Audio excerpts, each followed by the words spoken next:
Yo, what's going on, everyone? How you guys doing today? Welcome back to another new video. In today's video, we are finding out what happens when we push the brand new raijus harness to its limits. This one's gonna be all about spamming supers, just getting them as fast as possible and using them as often as possible.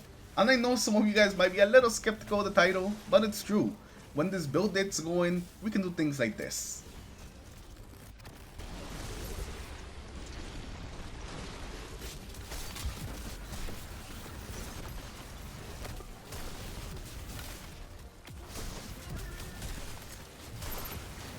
Now with spamming supers is gonna be the main draw of this build.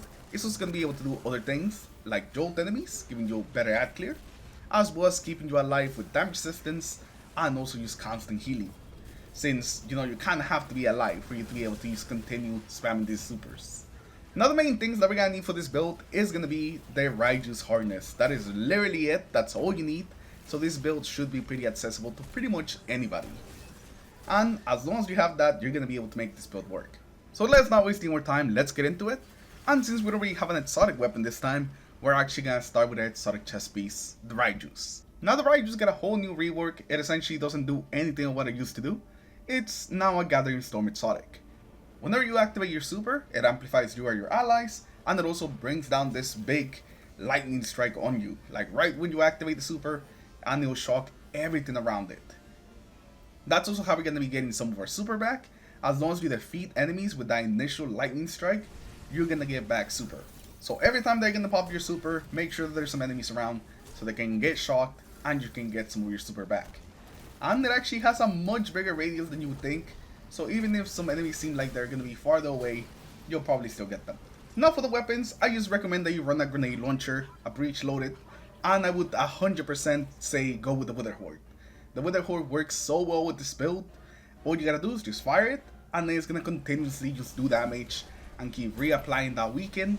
So it's really good for helping you deal with bigger enemies or just closing out an area. And if you have the catalyst, it gets even better because you don't even have to manually reload it. All you do is just put it away, and the next time you need it, it'll pretty much be ready to be used. So the Wither Horde is like the perfect weapon for this build. You don't need it to make the build work, but it definitely improves it. And now let's actually take a look at our subclass setup, and this is where everything begins to come together. So for our super, of course we have the Gathering Storm. Without it, it wouldn't really work. Now moving on to our abilities, the first one we have is our Gambler's Dodge. Whenever we hit our dodge, we get our melee charge back, and it's essentially just a big part of the build. If you don't have this, we just can't make it work. And then the next big part of the build is gonna be our melee. And yes, it is what you think is about to be. It is combination blows, baby! Combination blows is just so good at so many things, and it's also the main way that we're gonna be making this build work and giving us all that super energy. And it's gonna give us a ton of orbs, which is gonna be useful for us getting our super and also our teammates getting our super. Those orbs are also gonna give us armor charge, so we can have some damage resistance in case we get low. And also every time we get a kill with our combination blows, we're gonna heal and we're gonna get a bit of extra super energy, also thanks to our mods. Now for the grenade, I recommend the flashbang. It's basically just kind of throw it into a group of enemies, and it helps you to basically get the combinations blow started. It's easier to kill things when they can't even fight back. Now moving on to our aspects, the very first one we're going to have is Lethal Current. After dodging, our next melee attack is going to have increased range. It's going to jolt the target, and it also creates damage after shocks. And it also gives us the ability to blind targets that are already jolted if we hit them with a melee. So if something big survives the first combination blow punch, as long as you punch it the second time, it's going to be blinded, and then you can just keep punching it till it dies. This is also going to work very well giving some extra ad clear, since we are going to be jolting all these targets.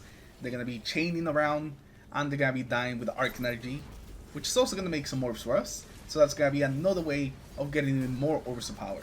Now for the second aspect, we have Flow State. Whenever we defeat a jolted target, we become amplified. Essentially, every time that we melee something, we are going to refresh our amplified, so we're always going to be amplified. And while we're amplified, our dodge is going to come back more quickly, which doesn't really matter since we get it back every single time after hitting a kill with our melee. But something that does matter is the other effect of Flow State, which makes you more resilient while dodging. We essentially just have damage resistance as long as we're dodging, And this is really nice, especially when we find ourselves in the middle of a bunch of enemies, getting hit with blinds, just kind of spamming our dodge, not knowing really what's going on. That extra damage assist is definitely going to come in handy.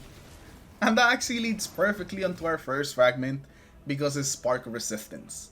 Whenever we're surrounded, we're going to be more resistant to incoming damage. This just gives us a free 25% damage resistance as long as we're surrounded by 3 enemies, which is something that pretty much happens all the time as long as we're punching things. So we're always going to have this active, we're always going to be tankier, and this just again adds to our survivability. After this, we have the Spark of Feedback. Whenever we take some melee damage, it increases our outgoing melee damage. So if somebody dares melee us back while we're trying to melee them, we'll melee them back even harder, basically just pretty much killing it. After that, we're going to have a Spark of Amplitude, and this is going to be another way of creating some more Orbs of Power. Whenever we're amplified, if we get some multi-kills, we're going to make Orbs of Power, and since we're always going to be amplified, we're just always going to be making this. There is a cooldown in between making Orbs of Power, so we can just always make extra, but it's definitely going to help.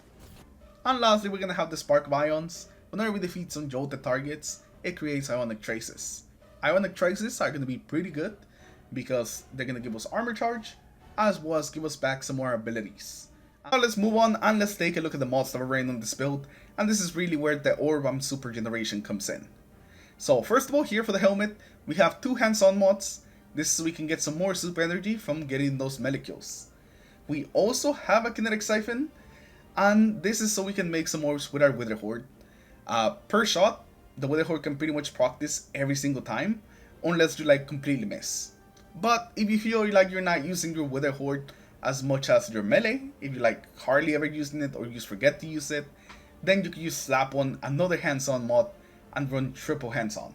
Now for the gauntlets, we have triple heavy-handed, and there's a reason why we went with 3 of them. So heavy-handed usually has a cooldown in between making Orbs of Power with your melees, but if you have 3 of them, that essentially removes the cooldown, so every single melee kill that we get is going to make Orbs of Power, meaning that we're just going to be building that super up even faster, so that's why we have 3 of them. Now for our chest piece here, we have emergency reinforcements as well as some resistances. Resistances will change depending on like what you're doing, so you could change this around to whatever you want. Now emergency reinforcements is going to give us some extra damage resistance whenever our shields are broken, making us tankier and giving us enough time to get another melee kill so we can heal. Now for our boots here, we have recuperation, innervation, and also stacks and stacks. Stacks and stacks will make it so we get 2 armor charges instead of just 1 per orb pickup. And lastly, for our class item, we have Bomber to get some grenade energy back, Powerful Attraction so we can collect all the orbs we're making just by hitting our dodge, and lastly Reaper so we can make some more orbs with our Wither after hitting our dodge. Now for the artifact mods, there's not really a lot of them that are going to really help this build. The only ones we're really taking advantage of are really going to be like the grenade launcher ones. So Concussive Reload is going to be good, Overload Launcher is going to be good in case you're running some overloads, and then Trace Evidence and Total Carnage and Debilitating Wave can also be pretty good. But like I said, the mods not really the best for this build. The build is just kind of like doing its own thing without really bothering with the artifact. And that's pretty much the whole build. We're basically just making as many orbs as possible and also getting as much energy as possible from those grenade kills. At its core, the build is actually pretty simple, but since we have one singular goal of getting to that super, and all the things that's gonna help us get there, it allows this build to be hyper focused on that and be really good at it. You are gonna love the amount of supers that you get with this thing. One tip that I do want to mention when it comes to this build is that whenever you're gonna pop your super, make sure that there's enemies around, like where you're activating your super, because killing those enemies is a lot of what's gonna give you that energy back. So if there's nothing around you, a lot of times you're just not gonna get anything. So if you see a big group of enemies, jump above them, and you're pretty much guaranteed to get 50% of that super. You could also activate your super on a group of enemies and throw your actual staff at another group of enemies and take out both of them while getting a huge chunk of your super back. And I think that actually might be the way that Bungie wants to play with this exotic, because it just works so well at doing that.